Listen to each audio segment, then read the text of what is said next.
এসেছি নতুন একটা রেসিপি নিয়ে। নতুন না পুরানো জন্মাষ্টমীর রেসিপি, তালের বড়া। কিন্তু একটু দেরি হয়ে গেল, তাল ভালো পাইনি জন্মাষ্টমীর দিন, তারপরের দিন করছি। দেখো এই নতুন একটা বড় একটা ভালো এই কালো তাল নিয়ে এসেছি। তালটা না এরকম টাইপের নিয়ে আসবে তোমরা।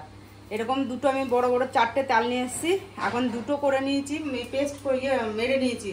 আর এরকম তালগুলো নিয়ে যাবে। এরকম কটা কটা তাল, পুরা কটা কটা তাল নেবে না, তাহলে পিতা হবে তালগুলো।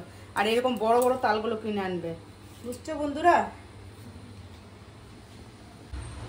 বন্ধুরা তোমরা প্রথম থেকে লাস্ট পর্যন্ত ভিডিওটা দেখবে, আর লাইক কমেন্ট শেয়ার সাবস্ক্রাইব করবে, আর হচ্ছে শেষ পর্যন্ত দেখবে।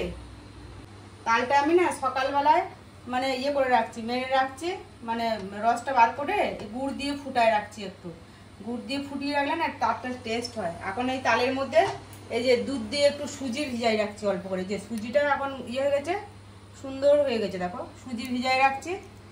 এই সুজি দেবো, নারকেল কুড়ায় রাখছি, তারপরে এই যে চালের গুঁড়ি, ময়দা, তার মধ্যে এই যে একটু কালো জিরা আর একটুখানি তোমার কালো জিরা আর দিয়েছি, মৌরি দিয়েছি অল্প করে।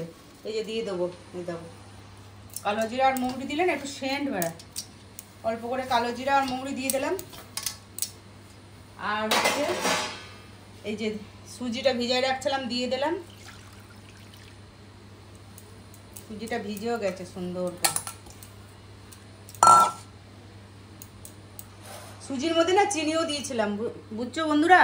সুজির মধ্যে অল্প করে চিনি দিয়েছি, কারণ গুড় দিয়ে করছি তো বেশি চিনি খাওয়া যাবে না। গুড় দিয়েছি অল্প করে, বেশি মিষ্টিও দিই নাই, অল্প করেই দিয়েছি।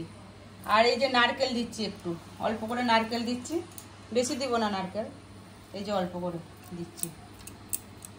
দেখো মিনিমাম তোমার চালের গুঁড়ি একটু কম দিলেই হবে। এই 3 চামচ, এই 4 চামচ চালের গুঁড়ি নিলাম। আর তোমাকে এই পেস্টটার মধ্যে 500 মতন ময়দা দিচ্ছি আপাতত।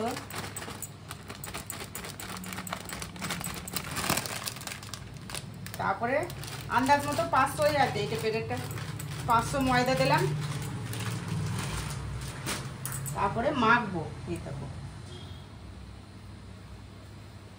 বন্ধুরা, এই দেখো সুন্দর করে মেখে নিয়েছি, একদম যেরকম হবে। এই দেখো এই যে এরকম করে বড়িগুলো ছাড়তে হবে। এই যে হয়েও যাচ্ছে সুন্দর করে। এই দেখো একদম পাতলাও হয় নাই, নরমও হয় নাই, যেরকম থাকে। বেশি শক্ত করলে কিন্তু বড়া শক্ত শক্ত হবে, বুঝছো বন্ধুরা? বেশি শক্ত করা যাবে না কিন্তু, একদম বেশি নরমও করা যাবে না, ঢালঢালা।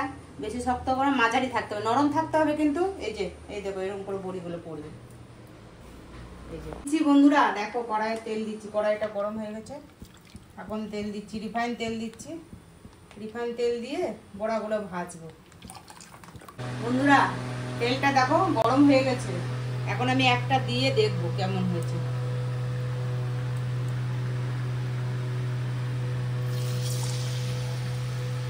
তোমার ফুল ভলিউম মানে গ্যাসটা বাড়িয়ে দিলে হবে না, কিন্তু একটু কম দিতে হবে, নাহলে কাঁচা থাকবে ভেতরটা আর ভালো হবে না।